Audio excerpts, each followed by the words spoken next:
Salam sejahtera dalam kasih Tuhan kita Yesus Kristus. Shalom untuk kita semuanya. Jemaat Healing Insight yang dikasih oleh Tuhan, kita akan masuk dalam ibadah doa, penyembahan, doa syukur kita. Kita akan menyanyikan satu pujian yang cukup lama sekali, tetapi terdiri dari ayat firman Allah yang dikutip dari Alkitab. Mari kita menyanyikan bersama. Jagaku seperti biji matamu, sembunyikan dalam naunganmu.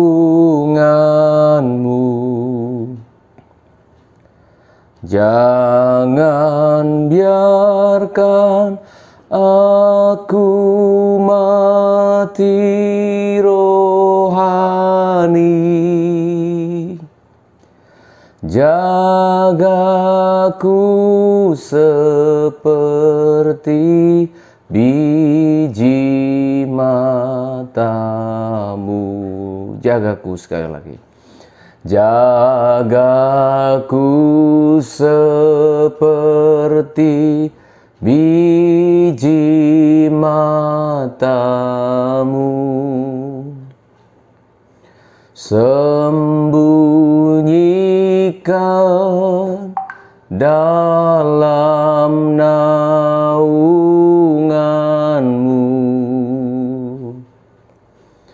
Jangan biarkan aku mati rohani.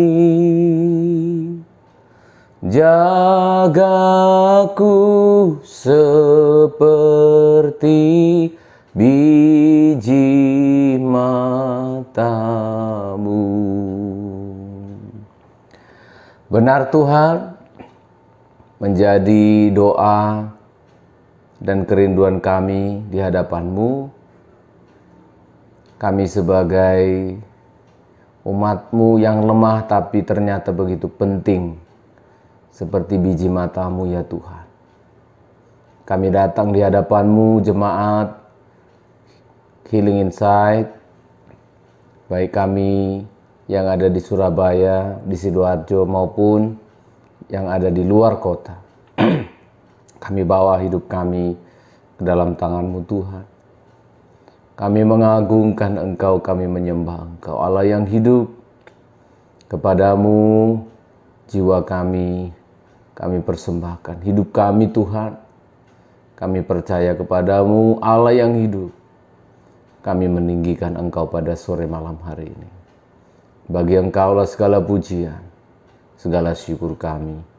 Dalam nama Tuhan kami Yesus Kristus, kami menyerahkan ibadah doa kami hari ini. Puji Tuhan, haleluya. Amin, amin. Sama seperti syair lagu yang barusan kita nyanyikan, ini merupakan serangkaian mazmur dari Daud pada Mazmur pasal yang ke-16. Mazmur pasal yang ke-17 dan seterusnya. Kalau pasal 16 disebut sebagai miktam, pasal 17 disebut sebagai doa, prinsipnya sama saja. Nah, pada ayat yang ke-1 pasal 17 sampai ayat yang ke-8 itu merupakan pengakuan dari seorang Daud, keterkaitannya antara hidupnya dengan Tuhannya begitu sangat dekat, sampai dia menemukan satu istilah yang luar biasa menurut saya, yang dia gunakan untuk menjelaskan hubungannya dengan Tuhan pada ayat yang ke-8. Ayat yang ke-8 dia mengatakan demikian. Peliharalah aku seperti biji mata, sembunyikanlah aku dalam naungan sayap-Mu. Sekali lagi saya bacakan untuk kita. Peliharalah aku seperti biji mata. Sembunyikanlah aku dalam naungan sayap-Mu. Seperti inilah ungkapan doa Daud kepada Tuhan.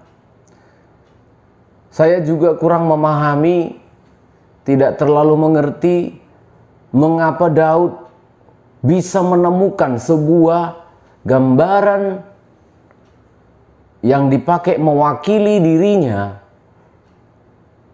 menyatakan hubungannya dengan Tuhan, sampai-sampai dia mengatakan, Tuhan, peliharalah aku seperti biji mata, sembunyikanlah aku dalam naungan sayap-Mu. Ini sangat menarik sekali bagi saya, saudara. Karena pemeliharaan yang diminta oleh Daud dalam doanya ini seperti biji mata. Lalu kemudian saya coba memikirkan mata saya sendiri. Biji mata yang saya miliki ada 2. Saya perhatikan begitu sempurna Allah menciptakan perangkat-perangkat pelindung untuk mata kita ini bisa terlindungi. Karena mata ini memiliki satu kegunaan yang sangat penting dalam tubuh kita untuk melihat semua keadaan, untuk mengetahui semua warna, untuk bisa memahami situasi di sekitar kita itu dengan mata. Sesuatu yang sangat penting, tetapi dengan kondisi yang sangat lemah. Kenapa saya sebutkan lemah?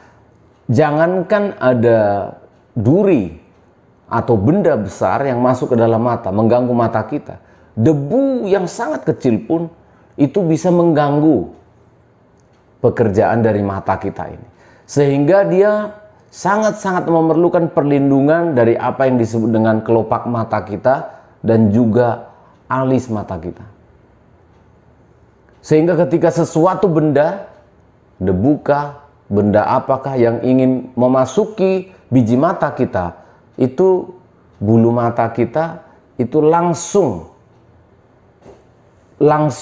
merespon dengan sangat-sangat peka untuk kemudian cepat-cepat memerintahkan untuk mata kita ditutup dengan segera. Penjelasan saya yang sangat terbatas ini kira-kira mewakili apa yang dimaksudkan oleh Daud. Lindungilah aku Tuhan seperti biji mata. Nah, permasalahannya sekarang adalah kalau kita berbicara Tuhan lindungilah aku seperti biji matamu, seperti manusia melindungi matanya, atau kalau Tuhan punya mata walaupun Tuhan tidak punya mata, tapi Daud ingin menjelaskan seperti itulah kira-kira lindungi aku seperti kita punya mata. Nah, persoalannya adalah maukah kita dilindungi, kan begitu? Maukah mata kita dilindungi? Maukah mata itu diberi peringatan? Seperti ketika debu memasuki mata, diberi peringatan dulu oleh bulu mata kita, supaya matanya segera ditutup. Ini yang menjadi persoalan. Daud memposisikan diri, Tuhan, lindungi aku seperti biji mata. Daud sedang ingin mengatakan bahwa Tuhan, aku ini milik-Mu. Nah, ini penting. Kalau kita menyerahkan diri kita bagaikan biji mata bagi Tuhan, berarti kita harus memposisikan diri sebagai orang yang dimiliki oleh Tuhan. Sebagai kepunyaan Tuhan yang tidak lagi berjalan menurut maunya kita, tetapi menurut maunya Tuhan. Dan yang kedua, gambaran yang kedua yang disampaikan oleh Daud dalam doanya, sembunyikanlah aku dalam naungan sayap-Mu. Berbicara dengan naungan sayap ini berbicara tentang induk burung. Induk burung Raja Wali tentu, yang menaungi, yang melindungi. Pokoknya induk hewan unggas, baik itu burung, entah itu ayam, tetapi yang perlu kita pahami dari naungan sayap yang dimaksudkan oleh Daud di sini adalah dia menggambarkan Tuhan itu bagaikan bagaikan induk, bagaikan inang burung Raja Wali yang dengan teguh, dengan kuat menaungi anak-anaknya dengan sayapnya. Menaungi dari apa? Dari bahaya. Bahaya dari apa? Dari terpaan angin yang begitu kencang di sarang itu. Dari apa lagi? Dari dinginnya cuaca, dari panasnya cuaca, dari segala keadaan. Saya sungguh memperhatikan setiap kali induk burung Raja Wali menghampiri sarangnya, anaknya langsung serta-merta mencari perteduhan di bawah naungan sayapnya, dan di sanalah dia merasa tenang. Ini menjadi sangat penting ketika kita meminta, Tuhan, lindungilah aku, sembunyikanlah aku dalam naungan sayap-Mu. Pertanyaan saya seperti yang pertama, seperti biji mata. Maukah kita memposisikan diri seperti anak burung Raja Wali, seperti anak dari anak-anak ayam yang membutuhkan perlindungan? Atau kita justru sedang memposisikan diri kita seperti orang yang lebih kuat dari induk burung Raja Wali? Nah, Daud memposisikan dua hal. Berbicara tentang biji mata yang membutuhkan pemeliharaan, dan seekor anak dari burung Raja Wali yang lemah, tidak mungkin bertahan menghadapi cuaca tanpa perlindungan dari sang induknya. Belum lagi tantangan-tantangan dari luar, burung-burung liar lainnya yang dimaksudkan, yang bisa saja mencuri dan memangsa dari anak dari burung Raja Wali atau anak ayam yang lemah ini. Sebabnya dia membutuhkan perlindungan. Dua hal ini menjadi sangat penting. Saya dan seluruh sidang Tuhan harus mengingat, Tuhan, saya ini lemah, maka lindungilah saya. Maka peliharalah saya, Tuhan, seperti memelihara biji mata.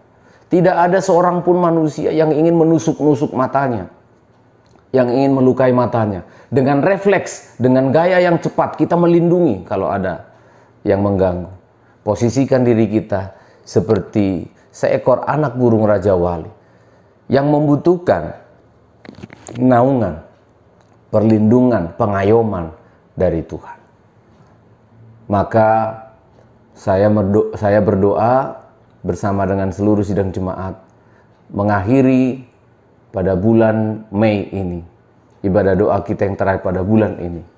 Mari kita posisikan diri kita sebagai orang yang kita lemah kalau tanpa Tuhan, tetapi kita menjadi sangat kuat, menjadi sangat-sangat kuat. Oleh karena apa? Oleh karena Tuhan. Tuhan memberkati kita semuanya. Kita nyanyikan sekali lagi pujian ini, lalu kita datang bersyukur kepada Tuhan. Jagaku seperti biji matamu, sembunyikan dalam naunganmu. Jangan biarkan aku mati rohani. Jagaku seperti biji matamu. Kami mengagungkan, memuliakan Engkau Tuhan. Kami bersyukur buat anugerah-Mu. Kami berterima kasih buat kasih karunia-Mu Tuhan. Kami bersyukur dijadikan berharga Tuhan. Kami bersyukur dijadikan terpelihara. Kami bersyukur terlindungi oleh karena-Mu. Kami lemah Tuhan, kami tak berdaya tanpa Engkau Tuhan. Kami perlu, kami butuh Engkau. Oh, terima kasih, terima kasih. Terima kasih, terima kasih Tuhan. Mulai dari hamba-Mu sekeluarga dan seluruh sidang jemaat-Mu Tuhan. Oleh karena kelemahan dan ketidakmampuan kamilah, maka kami berdoa, pelihara kami seperti biji mata-Mu. Lindungi kami dalam naungan sayap-Mu. Daud, orang yang sangat kuat dan orang yang diurapi pun memohonkan hal yang sama. Siapakah kami Tuhan yang begitu lemah tak berdaya ini? Mulai dari kami, orang-orang tua, ibu janda, yang sendiri, anak-anak muda keluarga, maupun anak-anak remaja muda sekolah minggu. Kami orang-orang yang lemah tanpa Tuhan. Kami tak berdaya, kami begitu rawan Tuhan, untuk dimangsa oleh kuasa kegelapan, untuk dihancurkan berbagai pencobaan-pencobaan dunia ini. Maka perlindungan dari Engkau sungguh-sungguh membuat kami rasa nyaman dan damai. Maka Tuhan, malam hari ini, lingkupilah kami Tuhan dengan kasih-Mu. Kami persembahkan, kami percayakan hidup kami. Kami mau dijadikan biji mata-Mu. Kami bersedia Tuhan, bagaikan anak yang membutuhkan perlindungan dari induknya. Inilah hidup kami. Kami bawa hidup kami Tuhan, seluruh sidang jemaat-Mu yang di Surabaya, Sidoarjo, di luar kota, dimanapun kami berada. Tubuh jiwa roh kami serahkan dalam tangan-Mu. Dan jika ada jemaat-Mu yang dalam menghadapi pergumulan persoalan yang berat, terjatuh ataupun dalam kondisi yang lemah tak berdaya, oh Tuhan, hamba berseru kepada-Mu. Angkat kami, kuatkan kami kembali, berikan kami kemenangan demi kemenangan. Anak-anak kami yang mencari sekolah Tuhan, mohon kemurahan-Mu supaya mereka mendapatkan sekolah yang terbaik. Engkau menolong sidang jemaat-Mu yang bekerja, yang mencari pekerjaan. Dalam rumah tangga pernikahan mereka yang sedang dalam pergumulan, Engkau campur tangan, Engkau campur tangan. Kepada-Mu Allah yang hidup, kami percayakan hidup kami. Terima kasih Tuhan, terima kasih. Kami bawa pelayanan-pelayanan kami di hari-hari mendatang, dan juga bangsa dan negara kami, dan juga seluruh keperluan kebutuhan hidup kami menantikan kedatangan-Mu. Kami percayakan dalam tangan. Terpujilah Tuhan. Kepada-Mu Allah yang hidup, kami serahkan doa, syukur, dan penyembahan kami. Di dalam nama Bapa, Sang Putra, dan Roh Kudus. Dalam nama Tuhan Yesus Kristus. Penyertaan-Mu ya Allah yang sempurna menyertai kami hari ini. Maranatha, sampai Tuhan Yesus datang kembali. Haleluya, haleluya, puji Tuhan. Amin, amin. Selamat malam untuk kita semuanya.